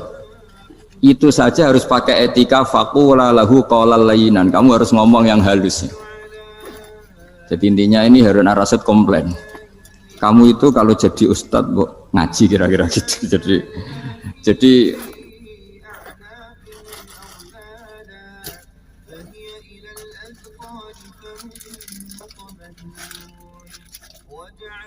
betapa baiknya orang dulu memahami Quran. Jadi Quran itu dibaca, kemudian kita mungkin baca terus jadi cerita, mungkin ada yang baca jadi perilaku, ada yang baca kemudian itu mengilhami, membentuk. Nah kira-kira itulah yang membentuk kiai-kiai alim di NU, di beberapa pesantren maupun orang-orang alim di luar NU. Asal apa ya, ngajinya dan bacanya seperti kita, pasti seperti itu. Karena cara berpikir tadi sudah. Jadi akhirnya si ustadz tadi keluar dan minta maaf, anta a'lamu minni, ternyata engkau lebih alim ketimbang saya. Jadi kalimat famusyaddidun alika, saya akan keras cara memberi nasihat, itu yang diket, yang dipotong, yang dibatalkan atau yang diralat oleh Khalifatul Harun ar-Rasyid. Yaitu dikatakan inna Allaha ta'ala arsala man huwa khairun minka ila man huwa syarrun minni. Yaitu Allah mengutus orang yang lebih baik ketimbang kamu, yaitu Nabi Musa, ke orang yang lebih jelek ketimbang saya, yaitu Fir'aun. Itu pun harus faqula lahu qawlal layyinan. Cara berdakwah harus dengan kata-kata yang halus, yang lembut, yang indah. Dan dengan kata-kata itu diharapkan la'allahu yatadzakkaru aw yakhsha. Semoga yang didakwai menjadi ingat. Sehingga dengan kemampuan ilmiah seperti ini menjadi pegangan bersama bahwa kita sebagai dai atau sebagai tetangga atau sebagai sama-sama warga Indonesia, bawaan kita memang harus faqula lahu qawlan layyinan la'allahu yatadzakkaru aw yakhsha. Kemudian dalam disiplin ilmu yang lain, halus itu tidak kuat. Angin itu ya halus, tapi kalau di manage itu jadi kekuatan yang dahsyat. Begitu juga air dan sebagainya. Sehingga tidak perlu khawatir terus kalau dakwah halus itu tidak punya efek yang signifikan. Tidak juga. Allah Ta'ala itu pengelola angin. Angin itu kekuatannya dahsyat, sehingga Nabi Sulaiman dikasih kekuatan angin dan bisa terbang kemana-mana. Kemudian sekarang jadi teknologi yang banyak memanfaatkan angin, mulai rem, mulai apa saja. Sehingga dari cerita saya ini kemudian terus kiai-kiai itu membentuk dakwah termasuk di ekonomi dengan cara yang rileks. Nah cara rileks itu satu tentu dimulai dengan ilmu. Misalnya begini, saya beri contoh. Ketika ada orang melafadzkan kalimat la ilaha illallah, tiada Tuhan selain Allah. Kemudian kalimat ini mungkin kalau orang NU baca itu rutin ya, karena kiainya kelamaan ya yang ikut sambil tidur ya. Kalau tahlil itu disebut kiai tertentu itu mesti yang belakang wah suwi itu kalau kiai itu lama itu. Nah kiainya juga karena jadi lakon ya kan lebih semangat karena pegang mic. Biasanya gitu di NU itu, kalau khotib mesti semangat karena yang pegang mic, yang dengerin mesti ngantuk karena monoton gitu. Karena yang mendengerin sudah tahu pasti nyuruh baik meninggalkan yang jelek, jadi ilmunya sudah disimpulkan dulu. Setiap yang tidur di masjid mesti tak tanya kenapa tidur, ilmunya ada perkembangan, Gus, nyuruh yang baik meninggalkan yang jelek. Tapi kalau ilmunya agak ada perubahan kan dengar semua pasti nyuruh yang jelek meninggalkan yang baik, karena watak manusia itu agak-agak suka fitnah, itu suka geger. Tapi kalau monoton itu mesti enggak itu. Tapi yang menjadi pegangan kita, saya ulang lagi, itu ilmu dulu. Saya ulang lagi itu dulu. Saya berkali-kali menyontohkan, kalau ada orang kafir, orang yang tidak bersyahadat 70 tahun, kemudian dia bersyahadat sekali saja di akhir hayatnya. Itu kata Allah, qulil ladzina kafaru iyantahu yughfar lahum ma qad salaf. katakan ke mereka yang kafir jika dia mau bersyahadat itu masa lalunya diampuni semua.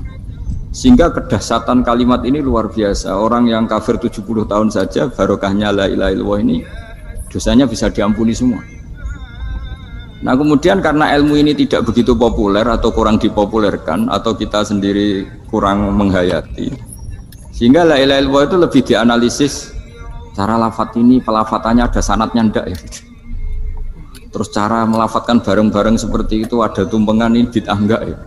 Jadi pertanyaannya sudah tidak tentang keramatnya atau sakralnya atau fadilahnya la ilaha illallah, tapi sudah macam-macam. Wiridan cara seperti ini ada hadisnya enggak, legal enggak, terus ada sanadnya enggak.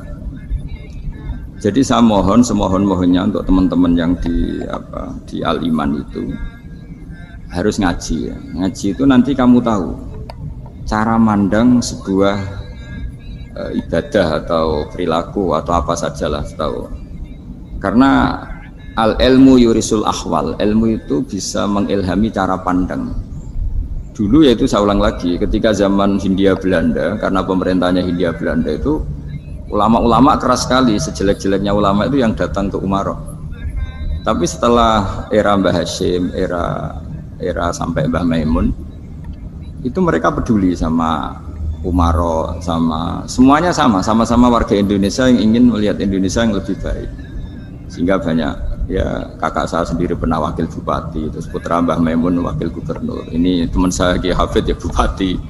Semenjak itu terus, dan itu nggak lepas dari cara pandang, yaitu cara pandang diantaranya adalah cerita tentang Nabi Musa yang Allah tetap peduli sama Fir'aun sehingga tetap didakwai Nabi siapa?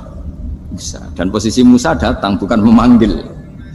Ya, cuma kayak sampai sekarang tuh belum pernah ke kantor bupatinya Pak Hafid, karena kadang-kadang orang terus curiga mengajukan proposal jadi agak repot. Ketemu bupati itu sialnya kiai kan mesti pikirannya orang bupati ini nyangoni, kiai ini disangoni itu. Itu terus kayak kita fakir miskin itu. Jadi makanya saya itu belum pernah datang. Tapi alhamdulillah karena beliau berambisi menjadi wa khairul umara mayatuna babal ulama. Jadi datang tapi sangat ambisius ingin mengalahkan ulama karena dia kalau datang statusnya lebih tinggi. Ya tidak apa-apa, ini tawaduk tapi niatnya agak begitu tawaduk. Jadi saya sering ke Jakarta tapi ya tadi jarang ya. Biasanya ngajarkan waktu hanya pas saja, tidak kurang tidak lebih. Biasanya ngajar di pondoknya Pak Kures itu di Baitul Quran ya. Hanya ngajar santri-santri itu. Nah, jadi pemahaman Quran dulu itu kata Imam Ghazali itu membaca Quran itu membaca, bukan bercerita. Kalau kamu membaca seperti ini, kunta qori'an, kamu pembaca. Pembaca itu yang mengambil pelajaran. Tapi kalau kamu hanya cerita, itu namanya kunta hakian. Sebenarnya Anda tidak membaca Quran, tukang cerita. Misalnya tadi cerita Nabi Musa datang ke Fir'aun. Itu kalau kamu hanya cerita, wah dulu itu ada orang namanya Fir'aun, didakwai Nabi yang namanya Musa. Ya ini namanya tukang cerita. Kalau kamu pembaca tidak gitu. Betapa baiknya Allah, orang sengawur Fir'aun saja inginnya Allah masih ingin diselamatkan dengan mengutus Nabi Musa kekasihnya. Itu namanya kunta qori'an, kamu pembaca betul, bukan kunta hakian, kamu tukang cerita. Begitu juga seterusnya tentang Quran, ayat-ayat seterusnya. Sehingga yang diharapkan dari pembacaan Quran itu memang kita sebagai ahli baca, ahli mu'tabir ya, ahli yang ngambil pelajaran, bukan tukang apa? Cerita. Sehingga dulu ketika Sayyidina Umar radhiyallahu anhu ketika membuka Baitul Maqdis atau Baitul Muqaddas dan diajak syukuran, pesta-pesta makan itu. Beliau enggak mau. Ketika ditanya kenapa engkau enggak mau? Alasannya itu langsung beliau baca Quran. Jadi saya punya sekian contoh. Saya ulang lagi, saya punya sekian contoh. Orang-orang dulu dengan Quran itu menyatu, bukan sekedar dihafal tapi menyatu. Sehingga bawaannya itu sudah Qurani, sudah Qurani. Saya beri contoh pertama Rasulullah SAW, nanti Umar kedua. Rasulullah itu pernah nggak makan sampai 3 hari. Terus ditanya oleh sahabat, lalu kekuatan engkau bisa hidup apa? Terus menghentikan al-aswadani, maksudnya itu tamar dan air, hanya makan kurma dan air. Tapi beliau tidak ketemu roti atau nggak ketemu nasi lah kalau orang Indonesia. Ketika hari ketiga dikasih makan oleh sahabat, dipotongkan kambing, kemudian baru makan 3 lukmah, kira-kira ya 3 asupan nasi, berhenti. Padahal sahabat yang lapar sama dengan Rasulullah itu membayangkan Nabi itu sampai kenyang, sampai apa. Tapi ketika ditanya, seperti ini pun nanti ada hisabnya. Walatus alunna yauma idzin anin naim. Jadi acara makan-makan gini itu nanti ada hisabnya. Nabi nangis. Hanya sahabat nggak jadi nerusin makan. Jadi ketakutan orang dulu sama ketika Sayyidina Umar dijak pesta ketika memenangkan Baitul Maqdis itu. Inna wa ta'ala ayyara qauman. Allah itu mengkritik sebuah komunitas kaum karena apa? Adhabtum thayyibatikum fi hayatikum dunya wastamta'tum biha. Kamu adalah orang-orang yang jatah nikmat kamu sudah kamu habiskan di dunia. Adhabtum itu kalian habiskan jatah kenikmatan kamu di dunia. Wastamta'tum biha, kamu di dunia sudah berpuas-puas. Maka jatah Anda sekarang di akhirat habis. Sehingga Sayyidina Umar enggak mau pesta-pesta karena takut jatah nikmatnya habis. Kata beliau terus, astabqi thayyibati, akan saya sisakan sisi-sisi kebaikan saya supaya tidak habis. Torong Jawa itu aja dientek-entekno biar jatahnya masih. Sehingga di dunia kiai itu ya meskipun saya akrab bupati, akrab mungkin wakil gubernur, saya itu ya jarang ketemu. Karena kalau orang Jawa bawaannya ketemu ya makan-makan, guyon-guyon. Nak keterusan ras demul buswarga. Ya, jadi itu ilmunya kiai. Nah, efek dari ilmu ini dahsyat. Kalau Anda berpikir tentang nasib Anda di akhirat, nanti bawaannya juga tidak akan mudah menyalahkan orang lain, tidak akan menghakimi orang lain karena sibuk dengan dirinya sendiri, tapi tidak dengan makna egois, tapi makna orang baik itu siapa? Orang yang sibuk dengan aib pada dirinya, dengan kekurangan pada dirinya, saking sibuknya mikir aibnya sendiri, tidak sempat mengoreksi aibnya orang lain. Itu awal ilmu. Ilmu itu tidak dimulai dari larangan. Kalau larangan karuan, tidak termasuk ahli surga orang yang suka mengadu domba, tidak termasuk orang baik yang cari kesalahan orang lain. Itu namanya pelarangan.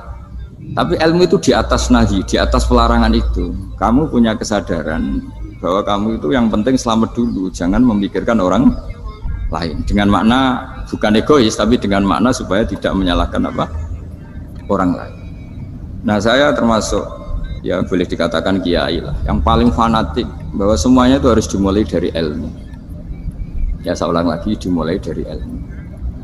Nah, dari sini kemudian saya berharap Indonesia menjadi damai, menjadi baik. Itu bukan karena kita baik-baik banget, ya tidak mungkin kita ada nabi, tapi karena sudah sibuk dengan memikirkan kesalahan diri sendiri. Sehingga misalnya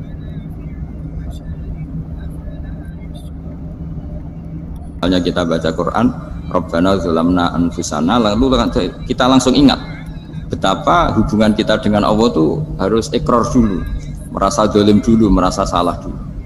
Nah, kalau semua orang merasa salah di depan Allah itu mesti bawaannya nggak mudah menyalahkan orang lain, karena kita bilang Rabbana zalamna anfusana.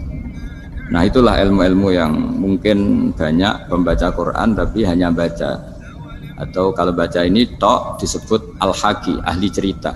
Yang dibutuhkan tuh al-qari', pembaca kemudian mu'tabir, kemudian mau beriktibar. Seperti yang dilakukan tadi Harun Ar-Rasyid tadi. Inna wa ta'ala arsala man huwa khairun minka ila man huwa syarrun minni. Wa ma'a dzalika yaqulu wa ta'ala faqula lahu qaulal layyin. Ya, kamu tidak usah memaksakan musyaddid keras sama saya, karena Allah Ta'ala telah mengutus orang lebih baik ketimbang kamu, yaitu Nabi Musa, ke orang yang lebih jelek ketimbang saya, yaitu Fir'aun. Itu saja harus beretika. Faqula lahu qawlan layyinan la'allahu yatadzakkaru aw yakhsha.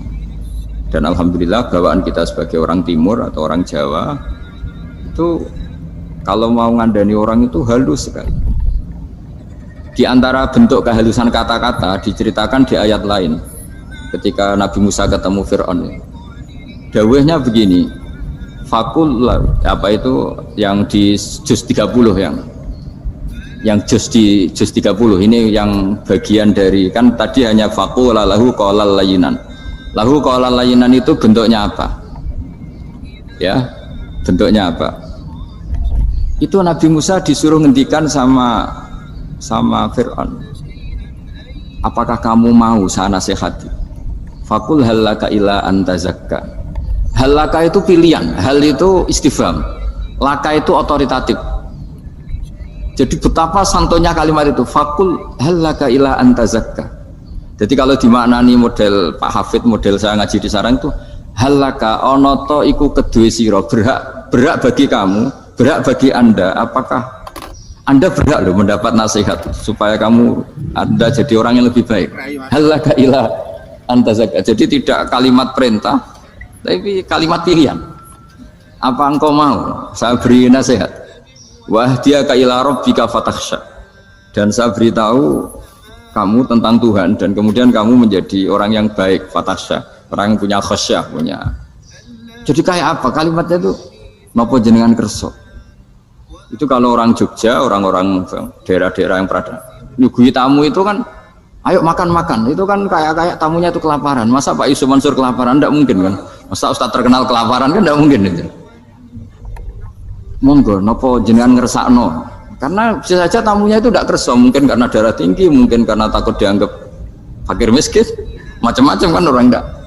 Itu kalimatnya itu halaka ila antazakka. Kayak apa indahnya dakwah. Halaka ila antazakka itu ada kata laka itu ya terserah jenengan mau enggak. Wa ahdiyaka ila rabbika fatakhsha. Nah, itu yang disebut membaca. Kunta qori'an la hakian. Anda benar-benar membaca Quran, bukan sekadar penceri. Ya karena saya kiai, jadi kalau kiai itu kan ingatnya sama Allah saja. Kalau sama manusia itu rontok-rontok lali gitu. Itu bukan memaksa, ya memang lupa. Sejauh mana sih pentingnya manusia kan tidak penting cara ilmu tasawuf itu. Tapi karena ini titipan Rasulullah SAW terus menjadi penting kan. Dititipi umat gak jenengan itu ya sudah ngaji ngatur kiai ribet itu. Kiai ini biasa ngaji kan, kiainya yang ngatur, santri ini enggak. Pak Yai ngaji tanggal ini jam ini. Itu kan mengabaikan semua aktivitas kiai. Padahal jam ini mungkin saya punya jam. Mungkin jalan-jalan atau ngaji atau mutolaah atau munajat. Gara-gara Pak Zakaria ini kan terus Mas Tamam ini yang provokasi. Harus ngaji di jam ini, tema ini. Saya itu kalau ngaji ditentukan tema itu, ini memang saya agak keras di bab ini. Itu kayak ibarat gini loh. Saya ini dokter, kemudian ada orang yang sakitnya itu jantung, terus bilang ke saya, Pak dokter sembuhkan kukul saya. Wong penyakit ekstrimnya itu jantung, kok bila disembuhkan apa? Kukul. Kan gak penting, sembuh tidak sembuh, kukul itu kan gak penting. Jerawat itu. Kiai itu tahu kesalahan paling fatal manusia itu akidah. Tapi kadang-kadang mintanya ilmu yang tidak akidah, yang gak penting. Jadi kadang-kadang kiai itu ya digurui betul kalau di Indonesia itu. Misalnya ini tidak nyindir loh, memang marah betul ya, kalau di bab-bab seperti ini. Tapi ini biar jadi ilmu masif, ilmu yang general. Saya ulang lagi ya, Anda jadi dokter, tahu pasien Anda ini penyakit jantung kronis atau sudah fatal lah sudah. Terus orang itu bilang, Pak Yai, itu Pak dokter, tolong obati kulit saya supaya tidak jerawatan. Kamu bilang ini orang aneh enggak? Aneh kan? Nah, kiai juga gitu. Saya sering itu ada orang mau haji gitu, terus doain saya jadi haji mabrur. Pernah belajar haji Pak? Dereng. Mungkin enggak, orang belum belajar nyupir terus kemudian minta didoain, Gus saya mau nyupir, doain selamat. Nyupir aja enggak bisa kok minta doa selamat. Harusnya urutannya kan belajar dulu baru minta doa. Tapi kali ini aliman bener, ngajaknya akidah dulu, ahli sunnah kan. Nah itu bener, karena akidah itu hal yang prinsip, memang harus. Kalau kebetulan nggak bener, tak revisi betul. Untungnya kok temanya bener.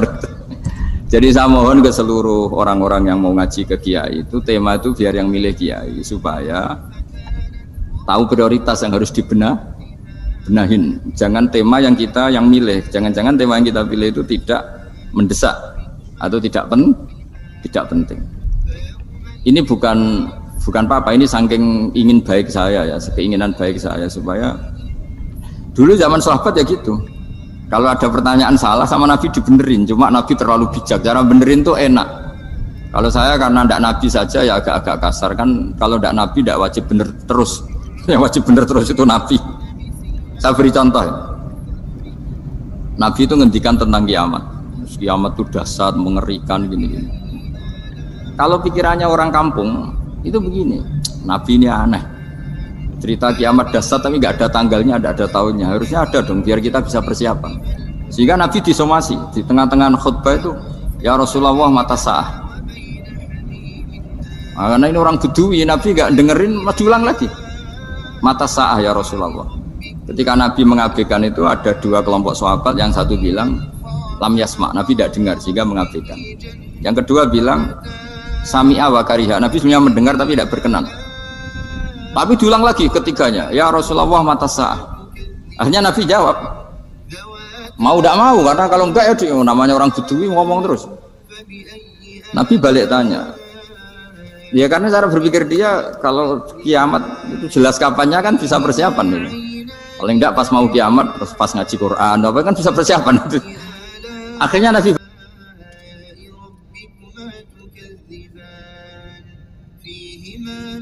balik tanya, ma'atatalaha. Kalau kamu berani tanya kiamat, lalu persiapan kamu apa? Ya, terus orang itu bilang masyhur tuh, ma'atatulaha kabira sholatin wala siyamin wala kadza wa kadza walakinni uhibbuka. Saya sebenarnya tidak punya persiapan ya Rasulullah, cuma persiapan banyak puasa ya enggak, banyak sholat enggak, tapi saya mencintai engkau. Masyhur itu jadi hadis paling legenda, almar'u ma'aman ahabba, sebagian disebut anta ma'aman ahbabta. Ini kata semua sahabat yang di masjid. Si Bedui ini orang paling dibenci sahabat karena mengganggu Nabi saat khutbah, tapi akhirnya ini menjadi orang paling dicintai sahabat karena barokahnya itu hadis itu keluar secara terbuka, almar'u ma'aman ahabba. Sebagian riwayat yukhsyarul mar'u ma'aman ahabba, nanti orang akan sowan sama Allah bersama orang yang mereka cintai. Nah itu sahabat-sahabat fama farihu ba'dal Islam farahahum biadal hadis. Mereka tidak pernah senang setelah masuk Islam sesenang hadis ini. Karena kita tidak perlu soleh-soleh banget, cukup menyintai orang apa? Soleh gitu. Makanya saya sekali bilang itu ya, kadang-kadang saya jadi orang alim itu ya rugi. Ruginya tadi, misalnya untuk menjadi orang alim kan harus hafal Quran, ngaji Bukhari, Muslim, Ikhya. Ternyata pengumuman kedua orang nggak bisa apa-apa, gelombang kedua para pecinta, waduh, itu kan repot ya. Jadi kita yang jadi orang alim susahnya bukan main, ternyata disaingi pengumuman kedua dan para pecintanya. Wah itu kan akhirnya ketemu orang-orang nggak jelas tadi. Nah itu ya termasuk farah dalam Islam, farhatul aibin. Jadi senang itu di Islam itu ibadah. Ya kul bi fadlillah wa bi rahmati fa bidzalika falyafrahu. Senang itu diperintahkan Allah. Saya tuh sering di kamar kadang itu nyun sewu kayak gatelan gitu, mau apa itu. Ya agak kukur-kukur terus merengut saja malu. Malu saya itu dilihat Allah kok kayak agak ridho itu malu. Ya kayak tadi lah, kamu dikasih rumah gratis, kemudian pas yang ngasih datang kamu kelihatan cemberut, tuh yang ngasih kan mangkel. Jadi dikasih gratis masih cemberut. Sama hubungan kita dengan Allah itu semuanya dikasih gratis. Makanya tabassum, senyum itu ibadah. Kita yang nekuni ilmu hadis, betapa hebatnya Nabi ngendikan, kalau kamu tidak bisa ibadah yang berat-berat, cukup ibadah senyum. Kadang ngendikan tol qati wajhin, kamu cukup berwajah yang indah, yang menyenangkan. Tabassum, senyum. Kalau kamu tidak bisa membalas jasanya orang yang ngasih, minimal kamu senyum, lihat minimal kamu kelihatan seneng gitu. Makanya seneng itu sudah ibadah. Dan sekarang orang untuk seneng aja susah, karena bawaannya nuntut orang lain supaya kayak keinginan dia, bawaannya nuntut, ya ribet. Kalau gitu ya ribet. Makanya saya bilang al ilmu yurisul ahwal, ilmu itu diperkuat. Nanti yurisul ahwal, ilmu itu akan membentuk Anda. Dulu beberapa raja itu ya mau luhur karena jadi raja, punya apa saja. Tapi punya penasihat ulama itu ya, nasihat itu sederhana. Ada seorang raja tanya ke kiai, gimana dengan semua kerajaan saya? Wah, padahal dia punya apa saja. Jenengan miskin sekali, itu kerajaan seluas ini, kok bisa aja? Terus ditanya sama si ulama tadi, andaikan Anda di padang pasir, kemudian kalau tidak minum segelas air itu mati, apakah Anda akan membeli segelas air ini dengan semua kerajaan Anda? Oh iya, pasti apapun saya lakukan untuk mendapat satu gelas air. Terus la tafrah bimulkin la yusawi sarbatama'in. Kamu jangan bangga dengan kerajaan yang nilainya itu tidak sebanding dengan segelas apa? Air. Akhirnya raja itu mikir, saya tidak jadi raja bisa hidup, tapi kalau nggak minum air mati. Berarti penting satu gelas air. Akhirnya lama-kelamaan ini nganggap kerajaan itu biasa, ternyata nggak sepenting segelas air. Ya seperti kita lah, misalnya orang nggak punya alpat tuh nggak malu. Tapi kalau nggak punya celana itu malu. Kamu mau punya alpat tapi nggak punya celana? Kan nggak mau. Yaitu ilmu itu yurisul akhwal. Ilmu akan melahirkan satu perilaku. Jadi kalau ilmu Anda mantap, pasti syukurnya juga mantap. Gitu. Ya makanya saya termasuk kiai yang selalu mendorong pentingnya ilmu. Bahkan kata Sufyan Ats-Tsauri ngendikan saking pentingnya ilmu ada kata fa'lam annahu la ilaha illallah, dimulai kata fa'lam. Dan saking pentingnya ilmu itu setiap nabi itu status permanennya itu hanya satu, mengajar. Rabbana wab'ats fihim rasulam minhum yatlu 'alaihim ayatik, membacakan ayat-ayat Allah sampai wa yu'allimuhumul kitab, mengajarkan kitab wal hikmah. Bahkan Allah sendiri wasofa dzatahul 'aliyah bi annahu al-muallim. Yaitu Allah ngendikan Ar-Rahmanu 'allamal Qur'an. Jadi betapa hebatnya pengajar. Allah sendiri mensifati dirinya itu Ar-Rahmanu 'allamal Qur'an. Allah itu Maha Rahman yang mengajarkan Quran. Di surat Iqra juga disebutkan Iqra wa rabbukal akram alladzi 'allama bil qalam. Jadi Allah mensifati dirinya sebagai pengajar. Kayak apa pentingnya mengajar? Karena al-ilmu yurisul ahwal. Ilmu ini melahirkan satu sikap. Pernah ada orang hartanya itu habis karena ngobati ibunya. Terus datang ke saya, dia sumpek karena hartanya habis ngobati ibunya. Terus dia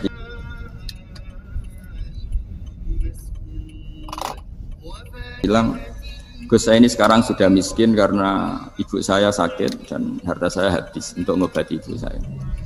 Terus tak guyoni sama saya, kon kepen pinter apa kepen goblok? Kepen pinter Gus, ingin pinter apa ingin goblok? Katanya ingin pinter. Kalau ingin pinter bahasanya jangan gitu, harta kamu itu masih di akhirat karena habis untuk ngobati ibu. Bayangkan kalau habis untuk maksiat itu habis betul. Terus dia mulai syukur, alhamdulillah Gus, harta saya habis secara heroik karena untuk mengobati apa ibu. Sudah pinter dia, akhirnya miskin sampai sekarang ya tetap pede saja karena masih punya tabungan di akhirat. Dan itu saya terinspirasi oleh ilmu juga. Jadi dulu Sayyidah Aisyah itu pernah nyimpan sepotong daging kambing, disimpan untuk dimakan beliau karena beliau mau iftar ya, mau buka atau apa. Singkat cerita, karena bawaan keluarga Nabi itu sakhok, ada orang minta dikasihkan. Suatu saat akhirnya kan habis, terus Nabi tanya, yang daging tadi di mana? Habis. Terus Nabi cara menjelaskan itu indah sekali. Harta kamu itu baju yang kamu pakai, nanti ya rusak. Yang kamu makan, nanti ya ke WC. Wa tasaddaqta fa abqaita. Memang di semua riwayat itu pakai dhamir mukhatab mudzakkar. Meskipun asal-usul riwayat itu untuk Sayyidah Aisyah, karena untuk umum. Yang kamu sedekahkan tuh yang masih. Kamu jangan bilang kamu sedekahkan tuh yang habis. Yang kamu sedekahkan tuh yang masih. Misalnya saya punya uang 1 miliar misalnya. Terus pernah tak sedekahkan ke fakir miskin atau ke kiai atau ke pondok 100 juta. Itu yang mesti masih karena kadung di luar kekuasaan kita. Kadung lillahi ta'ala. Justru yang masih itu yang potensi nanti untuk hal-hal yang kurang positif. Semenjak itu orang sedekah itu begitu entengnya karena itu yang masih. Ya tapi tentu sarannya yang tepat ya.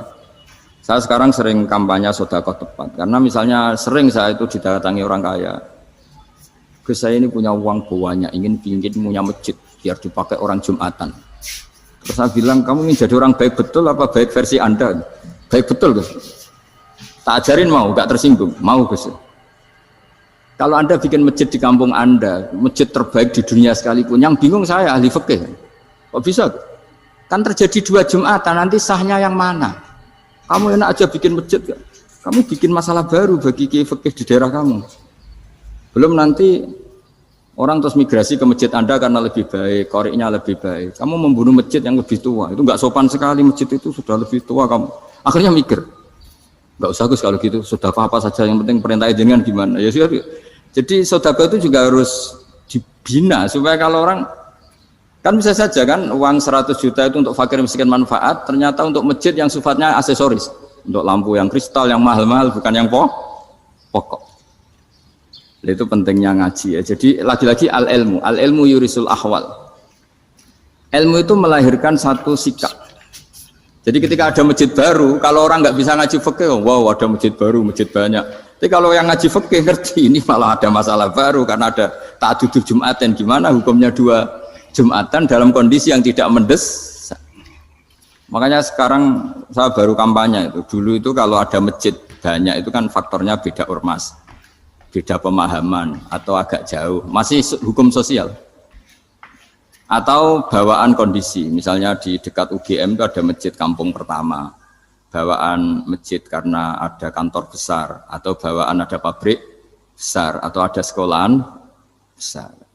Tapi sekarang itu ada pertanyaan baru, ada masjid baru karena ada orang kaya ingin bikin masjid, itu gimana itu hukum? Nah, tapi kalau orang nggak nekuni fikih itu ya langsung wah bagus untuk bangun masjid. Bagus piye gini sing kangelan memfikihkan tadi.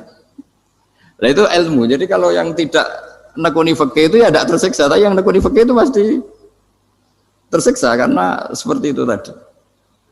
Ya jadi saya mohon di antara cara kita dakwah secara damai itu dimulai dari Robbana Zolamna Anfusana. Itu dipakai Nabi, di redaksinya diganti dengan makna supaya kita per individu matur Allah apa ini zolam tu nafsi zulman kabiron katsiran. Nah bawaannya orang mengaku dolim, mengaku salah itu kan sudah tidak sempat mikir salahnya orang apa lain. Dan dari sini kemudian dia jadi orang yang tawadhu, yang ubudiyah, yang macam-macam. Sehingga Nabi itu bukan dianggap ya, pasti penjelas terbaik. Terus Allah meredaksikan wa ma tuqaddimu li anfusikum min khairin tajiduhu indallah. Apa saja kebaikan yang kamu sudah berikan untuk Allah sampai akhirat itu ya pasti kamu temukan di akhirat. Terus yang terakhir saya beri contoh orang peminta-minta sa'il. Itu Sayyid Ali Zainal Abidin.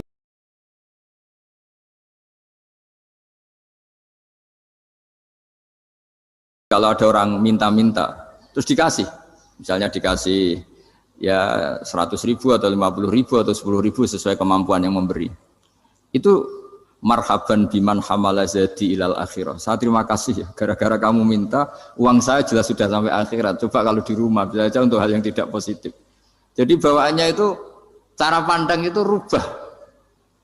Jadi sebenarnya kalau kita ngasih uang di masjid, ngasih kiai atau ngasih fakir miskin, ya uang itu yang masih, bukan yang habis.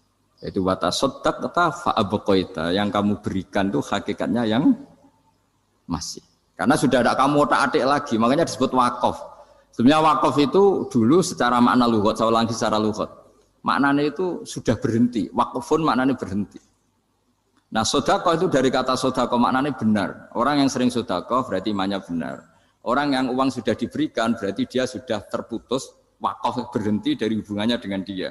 Sudah dikasihkan berarti selesai. Sehingga wakaf dan sodako itu sebenarnya maknanya saling melengkapi.